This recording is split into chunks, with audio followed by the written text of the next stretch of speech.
क्या अमेरिका के ईरान पर किए गए हमले का खमियाजा अब दुनिया को भुगतना पड़ेगा? क्या स्ट्रेट ऑफ हॉर्मुज ये जो इलाका है यहां से तेल और गैस की सप्लाई को बाधित कर देगा? ईरान ने जो फैसला किया है क्या उस जगह को चोक कर देगा? क्या इससे पहले भी कभी उसने चोक किया है? और अब अगर चोक करेगा तो दुनिया को, भारत को, हमको, आपको इसका क्या खमियाजा भुगतना पड़ेगा? सीरिया में अटैक किया गया है अमेरिका के बेस पर।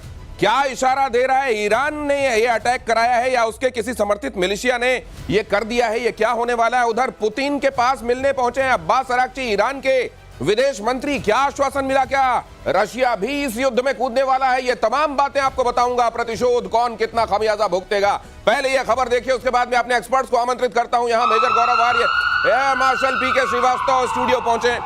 आइए प्लीज। मध्य पूर्व में अमेरिका से बदला शुरू। सीरिया में अमेरिकी बेस पर हमला, अमेरिकी सैन्य बेस के गेट पर मोर्टार से अटैक। मध्य पूर्व में और भी बेसेस पर हमले की आशंका। लेकिन मुझे यह लगता है कि ना तो अमेरिका इस बात से अनभिज्ञ है कि ऐसा हो सकता है, और ना ईरान ऐसा कर सकता है कि वहां कुछ करे ही नहीं, क्योंकि हर कोई ये देख रहा है कि ईरान जिसने इतनी बड़ी बड़ी बातें की हैं कुछ करता है कि नहीं। वैसे मेरे लिए हैरानी की यह बात भी है कि स्टेटमेंट के मामले में अभी तक सीधे अमेरिका पर उंगली उठाते हुए ईरान के किसी बड़े नेता की तरफ से, खमेनेई की तरफ से कोई सीधा स्टेटमेंट मैंने नहीं देखा। इसका मतलब बार बार इजराइल पर ही अटैक हो रहे हैं उनके साथ, उसकी तरफ से अगर वर्बल अटैक भी हो रहे हैं। और यहां पर ये मुझे लगता है कि उनके समर्थित किसी मिलिशिया ने फिलहाल ये दिखाने के लिए कि नहीं हम आपके साथ हैं, ये कर दिया है। नहीं, बिल्कुल कर दिया है। और पिछली बार जब ऐसा बड़ा हमला हुआ था वो तब हुआ था जब कासिम सुलेमानी को मारा था बगदाद एयरपोर्ट के बाहर, जो कि इस्लामिक रेवोल्यूशनरी गार्ड कोर का चीफ था। जब एक प्रेडेटर ड्रोन ऊपर से उड़ा और दूर से 30,000 फुट से एक हेलफायर मिसाइल मारी थी उसकी गाड़ी के अंदर, और जनरल कासिम सुलेमानी को खत्म कर दिया। वो भाप बन गया लिटरली। उसको जब मारा था तब चिढ़ के मारे इन लोगों ने अटैक करा था। मरा मुरा कोई नहीं, लेकिन आज की तारीख में जो मोटर के साथ अटैक करा है, देखिए मैं एक बात बताना चाहता हूं दिनेश, की इस वक्त जो काइनेटिक कैपेबिलिटी है ईरान की वो काफी हद तक डेन्यूड हो गई है। और अगले एक हफ्ते में देखेंगे जो मिसाइलें डाल रहा है ना, ये मिसाइलें, इसकी संख्या कम हो जाएगी, खत्म नहीं होगी, इसकी संख्या बहुत कम हो जाएगी हफ्ता 10 दिन में। पहली चीज, अब इनके पास सिर्फ एक ही चारा है कि जो इनकी प्रॉक्सीज हैं, जैसा आपने बताया, जो इनके मिलिशियाज हैं, जो इनके टेरर ग्रुप्स हैं, उनको भैया तुम टेरर अटैक कर दो, कोई सुसाइड बॉम्बिंग कर दो, कोई मोटर मार दो, कोई रॉकेट मार दो, सिर्फ इसके लिए कि हम जिंदा हैं। उससे फर्क कख नहीं पड़ना, फर्क कुछ नहीं पड़ेगा। हम जिंदा हैं, अपनी अटेंडेंस, जैसे मार्ट साहब को हम बोलते हैं, पी लगा देना सर मेरा, ये पी लगा रहे हैं। ये केवल टोकन प्रेजेंस है, उसके अलावा कुछ नहीं। अगली खबर देखिए। यहां पर तो आपने देख लिया कि किन जगहों पर कितने जवान तैनात। हालांकि इसको लेकर एक बार दिखाइए प्लीज, ये आपने बढ़िया ग्राफिक बनाया, एक बार दिखाइए मेरी प्रोडक्शन टीम ने। ये देखिए, ये जो अलग अलग जगहों पर सैनिक तैनात हैं। हालांकि इनकी संख्या के बारे में अमेरिका कभी वैसी सूचना नहीं देता और वहां हमेशा सैनिकों की तादाद बदलती रहती है। लेकिन क्या ये बेसेस जो हैं ये खतरे में है? एयर मार्शल पीके श्रीवास्तव, ये तो इन्होंने भी भांपा होगा कि जब हम ये करेंगे तो ये काउंटर हो सकता है। देखिए, काउंटर ईरान की तरफ से होना, जैसे गौरव ने बताया, उसकी पॉसिबिलिटी बहुत ही कम है, क्योंकि अब उनके पास जो इक्विपमेंट हैं जो वहाँ तक पहुँच सकते वो हैं, क्योंकि उन्होंने सारे दूर जाने वाले इस्तेमाल कर लिए हैं और बहुत थोड़े रह गए हैं। लेकिन उनको पता है ये चिंगारी लगाने से वो संभाल नहीं पाएंगे, तो यहाँ वो नहीं करने वाले हैं। लेकिन हाँ, जो मिलिशिया ग्रुप्स हैं वो करते रहेंगे, वो थोड़े बहुत इस तरह के अटैक करेंगे, जो कि कोई खास मिलिटरली कोई उसका महत्व नहीं है। लेकिन हाँ, उसके लिए वो सतर्क हैं, सजग हैं। जैसे कि आपके यहाँ टेररिस्ट अटैक्स होते रहते हैं, उसके लिए हमेशा सतर्क और सजग रहते हैं। लेकिन ईरान एज अ स्टेट, वो उसकी अभी हिम्मत नहीं है, ईरान की हिम्मत नहीं है, ईरान अफोर्ड नहीं कर सकता। एक बात और कह दूं, जैसा आपने बोला था कि खमेनेई का ट्वीट आया है और खमेनेई बार बार ज़ायनिस्ट स्टेट इजराइल बोल रहा है, यूएस को नहीं बोल रहा कुछ, कुछ नहीं कह रहा है। उसी प्रकार से जब ये अपने प्रॉक्सी से यूएस को अटैक करवाएंगे तो ईरान कम से कम ये कह सकता है कि साहब हमारे कंट्रोल में नहीं है, ये कर रहे हैं तो क्या ये करें, तो हमको इसके लिए जिम्मेदार क्यों ठहरा रहे हैं आप? और मिडिल ईस्ट में जबरदस्त तनाव बढ़ गया है। लेकिन ईरान पर अमेरिकी हमले के बाद से तनाव बढ़ गया है। बंकर और शेल्टर बनाने में जुटे हुए हैं कई देश। कुवैत में मंत्रालयों के नीचे बम शेल्टर बनाए जा रहे हैं। अब ये इतने बार यहाँ पर दूध जो है गर्म पिया है लोगों ने कि वो छाछ भी फूकते हैं। और फिलहाल तो यहाँ पे छाछ के ऊपर से भाप भी उड़ रही है, तो उनको लग रहा है कि ये अब वो भले ही इवेपोरेट हो रहा हो, लेकिन ये जो होने लगा है, क्या इसके तैयारी कर लेना अच्छा है की तर्ज पे है? नहीं, बिल्कुल इनको लग रहा है कि ये लड़ाई फैलेगी, ये एस्केलेशन होगा, इनको ऐसा लग रहा है। क्योंकि एक बात मैं आपको बता दूं, जैसे कई बार सर और हम दोनों शो में डिस्कस कर चुके हैं आपके सामने कि Iran is not Pakistan. Iran को ना आप खरीद सकते ना ईरान को किराए पे ले सकते हैं। वो लड़ते लड़ते लड़ते एक दिन खत्म हो जाएगा। ईरान झुकने वाला मुल्क नहीं है। अच्छा है बुरा है बात की बात है, ईरान झुकेगा नहीं। पाकिस्तान की तरह नहीं है कि मुंह पे $4 मारे और जमीन पे लेट गया। तो लोगों को पता है कि अगर ईरान डूबेगा तो सबको लेकर डूबेगा। जैसे हॉर्मुज की बात कर रहा है वो, ईरान बिना लड़े बिना नुकसान पहुंचाए जमीन पे नहीं गिरेगा, ये बात तय। ये इसलिए बाकी के मुल्क ये भांपते हुए कि सबको लेके डूब सकता है, इसलिए अपनी तैयारियां तो रखो, इसलिए किया जा रहा है ये। और युद्ध के बीच ईरान का बहुत बड़ा दावा इजराइल पर। यमनी लड़ाकों ने बोला हमला। यमन से इजराइल की तरफ दागी गई मिसाइलें, ईरान के समर्थन में यमन से मिसाइल अटैक। मुझे लगता है पीके श्रीवास्तव सर, ये असल में ये भी बता रहे हैं कि नहीं हम तुम्हारे साथ हैं, 1-2 मिसाइलें तो मार दो, कहने के लिए रहेगा कि हमने देखो तुम्हारा साथ निभाया था। इतना उसने दिया है इनको, तो कुछ नमक हलाला तो करना पड़ेगा। तो 2-4 मिसाइल मारने में क्या है, उनको पता भी है कि ये रोक लेंगे। ये भी पता है कि हमारे ऊपर काउंटर अटैक नहीं हो, लेकिन हाँ वो नमक हलाला करना पड़ता है। ये उस हवाले से लीजिए। आपने बहुत अच्छा टर्म इजाद किया है सर। पहले ये नमक हलाल होता था, अब आपने हलाला जो इसके साथ जोड़ा है ना, अब नमक के पैकेट भी कांप रहे हैं कई जगहों पर। लेकिन ये सर यमन ने ये भी कहा था कि देखिए लाल सागर में हम क्या करते हैं और किस तरीके से हम वहां जो अमेरिकी बेड़े हैं उन पर हमले करेंगे। ये मुंह ज्यादा चलाया जा रहा है, ये करेंगे भी ज्यादा। आपने हमेशा देखा है कि जितने भी टेररिस्ट ऑर्गेनाइजेशंस होते हैं और जितने भी इस तरह की ऑर्गेनाइजेशंस है, वो बातें ज्यादा आपको ऐसा डराएंगे। वो कहते हैं डर के अगर मान गए तो ठीक है। वो आपने देखा नहीं, अगर आप पास आए तो मैं आपको घूसा मार दूंगा। घूसा मारने की ताकत नहीं है, विचार है। ये बोला हिसाब किताब। यमन में कौन है? हुथी बैठे हैं। हाँ भाई, ये हुथी मार रहे हैं। हुथी जब मिसाइल इसराइल पे मारेंगे तो सऊदी की जमीन के ऊपर जाएगा। और कल परसों हमने आपसे ये बोला था कि हो ना हो सऊदी अरब कभी भी इस लड़ाई में कूद सकता है। आपने कहा हमारी बात हुई थी। ये वही चीज है कि अगर ये ज्यादा मिसाइल मारेंगे, कहीं ना कहीं सऊदी अरब की एयरफोर्स आएगी और इनको ठोकेगी और इनको बैलिस्टिक मिसाइल से इनकी मिसाइल और ड्रोन भी हवा से उड़ाएगी। सॉरी, एयर डिफेंस जो सिस्टम है सऊदी में। दिनेश, अब मुझे एक बात और आ रही है, एक प्रेडिक्शन और आ गया है, आप कह दीजिए। बोलिए। कि सऊदी अरब कूदेगा इस लड़ाई में। सऊदी अरब भी इस लड़ाई में बहुत जल्द शामिल होगा, आज ये एक्सपर्ट कह रहे हैं। प्रतिशोध में कहते हैं आगे होता हुआ दिखाई देता है। आज ये भी नोट कर लीजिए, देखते हैं क्या होता है। इजराइल का ईरान पर बड़ा हमला, 20 फाइटर जेट से सबसे बड़ा अटैक। करमनशाह हमदान में अफरा तफरी। तेहरान में भी इजराइल की एयर स्ट्राइक। ये देख लीजिए, तेहरान में तो एक जेल है एविन, वहां कहते हैं खामेनेई के सारे विरोधी बंद किए जाते हैं। वहां पे भी हमला करके गेटों पे कहा निकल जाओ भाई तुम लोग। वहां एक घड़ी लगाई हुई है सर, जिसको इजराइल के डिस्ट्रक्शन की घड़ी कहा जाता है। शब्द से लोग डर जाते हैं। हाँ, ये घड़ी मोरा दिल धड़के वाला जो है, एक घड़ी वो बाघेरी को भी दी थी यहाँ मुनीर ने, उसका भी यहाँ एक घड़ी बनाई भाई लोगों ने। खामेनेई ने कहा कि 15 सालों में देखिएगा आप इजराइल तबाह हो जाएगा। ये 2015 में कहा, तो 2021 में भाई लोगों ने घड़ी बना दी। यहाँ इजराइल के डिस्ट्रक्शन की घड़ी जो काउंटडाउन लगाए हुए हैं कि 2040 तक इजराइल साफ। इतनी अगर आप दुश्मनी रखते हुए किसी को पोर्ट्रे करके बताएंगे कि हम तुम्हारे इतने बड़े दुश्मन हैं, तो इजराइल तो अभी तक बेचारा फिर भी बहुत सहता चला गया। नहीं, इन लोगों ने यही करा है। इजराइल को मार देंगे, यहूदियों को मार देंगे, हम ये कर देंगे, हम वो कर देंगे और तुम्हारी नस्लें बर्बाद कर देंगे। एक बम मारा, फिर बोला यार ये तो बड़ा गलत आदमी है इजराइल, ये तो बहुत मारता है। अरे तुम जहर उगलते हो तो मारेगा ही तुम्हें, जब तुमने दुश्मन करार दे दिया। ये जो आप बात कर रहे हैं ना इसकी, ये जो अभी आपने न्यूज पढ़ी, यहाँ पे हर जगह बम मारा, उनकी एयरफोर्स गई और एयरफोर्स ने तेहरान में और दीगर शहरों में उन्होंने मिसाइल मारी, बॉम्ब मारे अपनी एयरफोर्स से। मैं एक बात पूछना चाहता हूं कि वो ईरान की काबिल एयरफोर्स, जिसके कसीदे पढ़े जाते थे कि ईरान की एयरफोर्स है और आएगी धुआं धुआं कर देगी, आपने सुना एक जहाज नहीं उड़ा उनका, एक जहाज। वो एयरफोर्स है कहां पे ईरान की? सर वो वाले अगर वो उड़ा देंगे फाइटर जेट जो रखे हुए हैं, 80 के दशक के फाइटर जेट जो इनके पास थोड़े बहुत हैं, तो उनके कलपुर्जे उड़ते हुए ज्यादा दिखेंगे बजाय इसके। तो वो उड़ा के रिस्क कैसे ले लें? इनको डाउट है कहीं इजराइल तक पहुंचे ना पहुंचे, कहीं बीच में पता लगा सऊदी अरब में गिर गए, इराक में गिर गए कहीं पे।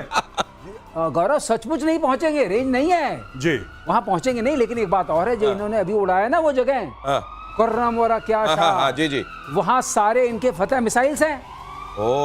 ये जो मारा है इस बार, ये बहुत बड़ी बात है। रनवेज को खत्म कर दिया, जो भी छोटे मोटे बेचारे थे उड़ नहीं पाएंगे। हेलीकॉप्टर्स खत्म कर दिए, मिसाइल लॉन्चर खत्म कर दिए, और मिसाइल लॉन्चर खत्म किए, अब मिसाइल्स भी खत्म कर रहे हैं। अगर मिसाइल्स खत्म हो गई, इनके पास उस रेंज की मिसाइल्स उड़ी है ना, उसमें से बाकी गंवा दी।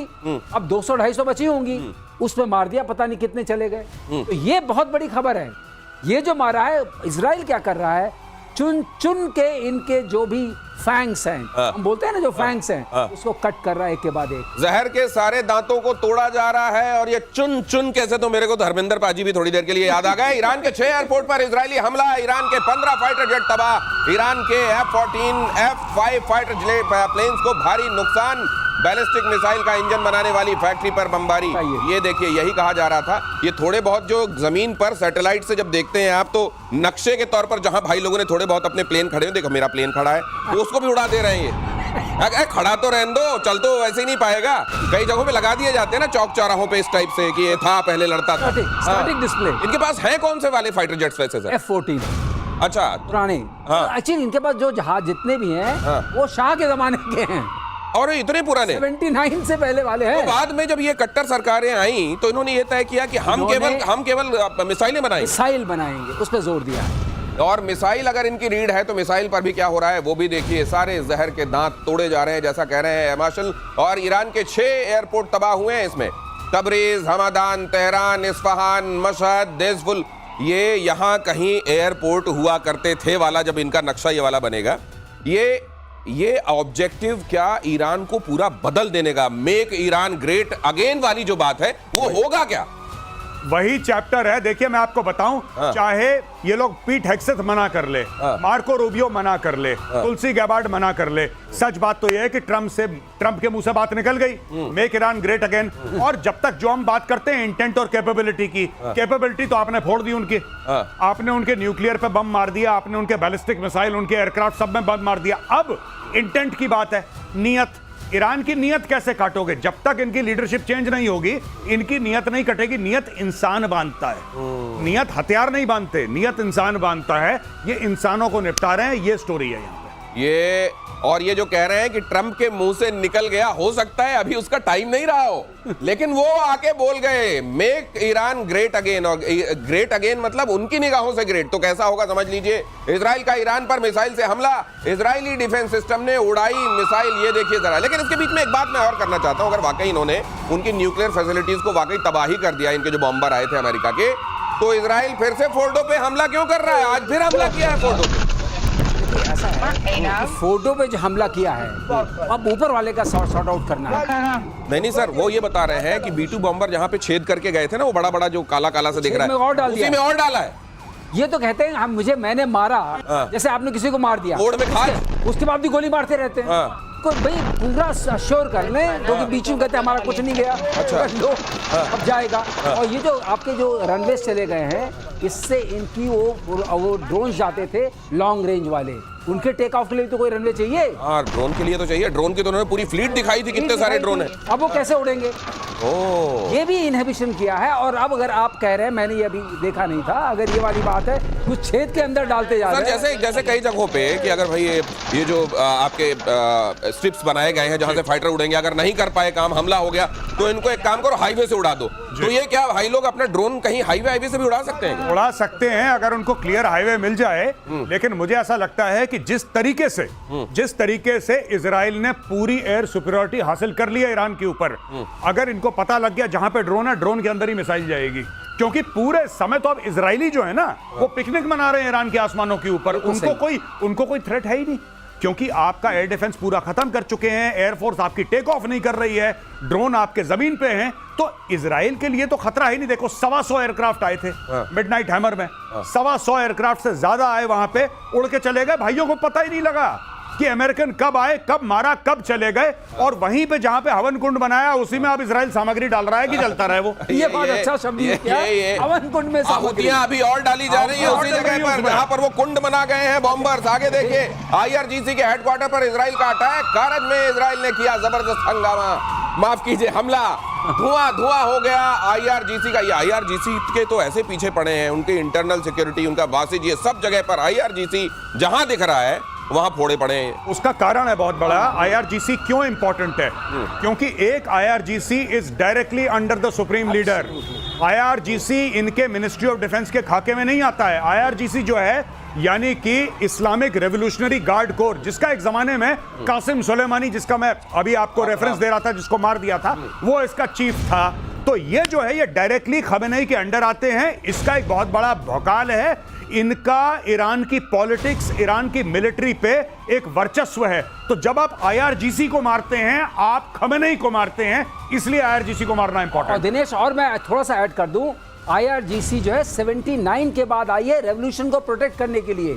जैसे सेकेंड वर्ल्ड वॉर में नाजीज के पास एसएस कैप्टन होते थे, एसएस मेजर होते थे। तो ये समझ लीजिए कि उनकी उस सेना तरीके के की अलावा बात ना है। ये उनकी धार्मिक सेना है। हाँ। ये उनका ये जो थियोक्रेसी है उसकी एक सेना अलग से है, इसीलिए इसको अलग से टारगेट किया जा रहा है। ईरान को कई देश एटम बॉम्ब देने के लिए तैयार हैं। अगली खबर देखिए, रूस के पूर्व राष्ट्रपति दिमित्री मेदवेदेव का दावा। रूस के सुरक्षा परिषद के उपाध्यक्ष मेदवेदेव ने कहा, प्रेसिडेंट के पुतिन के सबसे करीबी मेदवेदेव ने कहा, ईरान की एटमी साइट्स पर यूएस के हमले के बाद कहा कि हम न्यूक्लियर वॉर हेड कोई भी दे सकता है हम में से। ये कहा तो जा रहा है, लेकिन ये कहने तक ही सीमित रहेगा। प्रतिशोध कल इस बारे में बात कर चुका है। कहीं मूड बदल तो नहीं जाएगा मेदवेदेव का? एक दे देते हैं चलो, हैं? कब भी नहीं। अगर आपने ऐसा कर दिया, अगर कर दिया रशिया ने और ईरान को न्यूक्लियर वॉरहेड दे दिया, तो भाई साहब चाइना पीछे हट जाएगा। सबसे पहले मैं आपको बता रहा हूं, अमेरिका कुछ करे ना करे वो बात की बात है, सबसे पहले चाइना अपना हाथ झाड़ेगा, बोलेगा भाई साहब कल से you are on your own, तुम अपना मैं तुमको नहीं जानता। नहीं, तुम अपना खाओ, अपना बिल दो भैया। क्योंकि देखिए, एक ऐसी न्यूक्लियर बात है जिसमें, ठीक है पाकिस्तान बिक गया, AQ खान उनका बिक गया, वो कोई बात नहीं है, लेकिन ये बड़े देश केयरफुल रहते हैं। Even North Korea, they are extremely careful. तो ये मेदवेदेव का एक डेस्परेशन वाला बयान है, और मुझे नहीं लगता कि रशियंस को ऐसा बयान देना चाहिए कि हम किसी को न्यूक्लियर वेपन दे देंगे, वो भी ईरान जैसे रोग स्टेट को। अमेरिकी हमले के बाद ईरान के समर्थन में क्या कहा गया? ईरान को मिला रूस चीन का समर्थन। पुतिन के साथ मीटिंग करने पहुंचे ईरान के विदेश मंत्री। ईरान ने कहा, इन हालातों में रूस ईरान का करीब आना बेहद जरूरी। अब आप जो ये कह रहे हैं, एक तरफ वो स्टेटमेंट कि हम दे सकते हैं न्यूक्लियर, या कोई भी दे सकता है हम में से जो साथ खड़े हैं, और साथ में ये कहना कि हमको चीन के साथ, दोनों को साथ में आना बहुत जरूरी। देखिए साहब, सिंपल सी बात है, चीन को आज की फिक्र क्या है कि अगर हॉर्मूज ब्लॉक हो जाता है तो हमारे बिजनेस में क्या फर्क पड़ेगा। दूसरी चीज, जो चाइना ने इन्वेस्टमेंट बात करी है ईरान के अंदर, जो कह रहा है कि 400 अरब डॉलर के जो उसने MOU साइन करे हैं, उसका क्या होगा? ईरान के तेल क्या क्या होगा? देखिए, चाइना की यह फिक्र है। चाइना की यह फिक्र नहीं है कि ईरान में हो क्या रहा है, यानी कि जो ईरान में हो रहा है उसके बाद नतीजे क्या हैं, उसकी चाइना को फिक्र है। तो यहाँ पे ये जो ये कहा जा रहा है, अब जैसे इन्होंने कहा कि किसी भी समय स्पाइरल ऐसा भड़केगा, इसका हाथ से बाहर चले जाएगा कंट्रोल, आप कुछ नहीं कर पाएंगे, चीन कह रहा है। चीन जो कह रहा है, उसके चीन के इतने इंटरेस्ट वहां पर हैं कि चीन कुछ भी नहीं करेगा। चीन सिर्फ इस वक्त भपकी इसलिए दे रहा है कि फर्दर मत मारो, अब इसको यहां रोक दो, आगे मारने की जरूरत नहीं है, और इस युद्ध को सिर्फ बाइपोलर रहने दो। मतलब it is between Iran and Israel. रूस भी नहीं आने वाला, मैं बिल्कुल आंकड़े से एकदम सहमत हूं, कोई नहीं आएगा इसमें, क्योंकि किसी का इसमें भला दिखता नहीं है। और जहां तक परमाणु बम की बात है, अरे वो कौन किसको देगा? वो दे दिया तो आपने हंगामा क्रिएट कर दिया। You created a different kind of something like this. आपकी चादर है, आपने बीच में बम रख दिया, चादर का क्या होगा? चादर का क्या होगा? लेकिन सर, हॉर्मुज के अगर चोक कर दिए जाने की वजह से ये चिंता है, तो हॉर्मुज के चोक करने से होगा क्या, और क्या चीन की सबसे बड़ी चिंता है? ये देखिए जरा, अमेरिकी हमले के बाद ईरान का बड़ा फैसला, हॉर्मुज स्ट्रेट, जिसको आप हिंदी में जल डमरू मध्य भी कहते हैं, उसको बंद करने का प्रस्ताव ईरान की संसद में प्रस्ताव पास किया गया। ऑयल एंड गैस की सप्लाई पर बहुत असर पड़ेगा। ये कहा जा रहा है कि भारत में जो आप पेट्रोल डला रहे हैं, ये $125 के आसपास पहुंच सकता है, और क्रूड ऑयल की प्राइस पहुंच सकती है $80 पर बैरल, या इससे ज्यादा हो सकता है इसका दाम। चीन की मेन चिंता यह है कि उसका ज्यादातर, उसकी इकोनॉमी को चलाने वाला जो तेल है वो हॉर्मुज से ही आता है। अब ये अगर ऐसा है तो कि ईरान चीन को तेल लेने भेजने वाला है क्या? नहीं, अब देखिए, बात यह है कि इसमें अब चाइना के पास दो सूरत हैं, ठीक है। अब देखिए, जिस तरीके से सऊदी अरब का है, अगर हूथी वहां पे एक्टिव होते हैं तो सऊदी अरब को भी मुश्किल होगा तेल बेचना, चाहे इधर से बेचे चाहे उधर से बेचे, नंबर 1। नंबर 2, इसका मतलब चाइना और रूस और पास आएंगे, क्योंकि रशिया जो है, it is among the chief supplier of oil to China. फिर चाइना बोलेगा कि अपनी जो सप्लाई चेन है उसको डाइवर्सिफाई करो। और तीसरी सबसे बड़ी बात है कि इस पूरे खेल में ईरान का सिर्फ एक गेम है, और ईरान का यह गेम है कि इतना रायता फैलाओ, इतनी मुसीबतें करो कि दुनिया इजराइल और यूएस के ऊपर दबाव डाले और बोले कि भाई साहब, हमारी इकोनॉमी आपने तबाह कर दी, देख रहे हो क्या कर रहे हो, बंद करो, ये बंद करो। इसलिए, वरना देखिए ईरान से कौन तेल खरीद रहा है आज की तारीख में? ये जो बता रहा है यमन हूती विद्रोही, देखिए ये आप जरा नक्शे में स्थिति के हिसाब से भी समझ लीजिए। ये जो जल डमरू कहते हैं, डमरू बीच में सकरा होता है, दोनों तरफ चौड़ा होता है, तो ये देख लीजिए बीच की ये सक्रिय स्थिति और ये दोनों तरफ चौड़ा। फारस और अरब सागर को फारस की खाड़ी से जोड़ने वाला ये जो स्ट्रेट है इसको आप कहते हैं होर्मुज जलडमरू। और यहां पर यह कहा जा रहा है कि अब अगर ईरान ये फैसला ले लेता है, ईरान ने अगर ये फैसला लिया है कि इस जगह को चोक कर लिया जाएगा, अगर मान लीजिए यमन के जो हूती हैं वो भी इसके समर्थन में आ जाते हैं और यहां बम मारने लगते हैं, धीरे धीरे ये क्राइसिस हो जाती है, तो ये मुश्किल बहुत हो जाएगी सर। ये लेकिन ये चाइना, माफ कीजिए ईरान, उसका अगर रीजन डेट्रे यही है, इसी को बेच के खाता कमाता है, मान लीजिए उसने कह दिया कि आज से मैं नहीं बेचूंगा, तो तुम्हारी इकोनॉमी चलाने के लिए पैसा कहां से आएगा? बिल्कुल सही आपने मुद्दा पकड़ा। दूसरी बात यह है कि ये जो हमारा इलाका है, जो होर्मुज है स्ट्रेट, इसके बाद 3 लोग अधिकार है। यूए का भी अधिकार है, उधर अधिकार इसका ओमान का भी है और ईरान का भी है। तो ऐसा नहीं है कि यहाँ से उनका सर्वस्व उनका है, उसको बंद करना उनके पार्लियामेंट ने जो बोला है, इसका मतलब यहाँ से जो होगा, जब तक तीनों में आपस में ये बंद करने का फैसला इनका जो अपना SEZ होगा वहीं तक का ले सकते हैं, वहीं तक का ले सकते हैं। स्पेशल इकोनॉमिक इनका जो पानी है जहां तक, बस वहीं तक ना। बिल्कुल सही, जो नहीं इनका जो टेरिटोरियल वाटर है वहां तक ले सकते हैं। कुछ कह रहे हैं इसमें गौरव आ रहे हैं जी। मैं ये कह रहा हूं कि ईरान ने जब पिछली बार करा था, जब ईरान इराक वॉर हुआ था, सबको सबक सिखाने के लिए इन्होंने सीधा करा। देखिए नेवी उसकी ना के बराबर है, वो मेनलैंड ईरान से बैलिस्टिक मिसाइल मारता है। अच्छा। इसका यहाँ पे कायदे से तो अपना इकोनॉमिक जोन तक बंद कर सकता है वो, कायदे से। लेकिन जब ईरान बंद करेगा, ईरान बोलेगा इस पूरे इलाके में जो जलडमरू है, इस पूरे इलाके में अगर कोई जहाज कराम मिसाइल मार देंगे, कहानी खत्म। वो दादागिरी है ना, वो दादागिरी। ईरान के फैसले से एक्शन में अमेरिका, अगली खबर देखिए, अमेरिका ने कहा होर्मुज जलडमरू को बंद ना करे ईरान। अमेरिका ने चीन से दबाव डालने के लिए कहा है। अब अमेरिका चीन से कह रहा है कि तुम उसको बोलो बंद ना करे वहां। चीन का 80% जाता है। हाँ, चीन कह रहा है मैं तो यही चाहता हूं। अब मैं कहूंगा अमेरिका का नाम लेके देखो, वो भी यही चाह रहे हैं, तो ये ठीक रहेगा कि तुम ऐसा ना करो जी। लेकिन वही बात है, ईरान में अब बात चल रही है, मरता क्या ना करता। कुछ ना कुछ तो ईरान को रेडिकल करना पड़ेगा, क्योंकि अब IAEA का भी फैसला आ गया है, उनकी भी रिपोर्ट आ गई है कि कुछ तो भयानक हुआ है फर्डो में।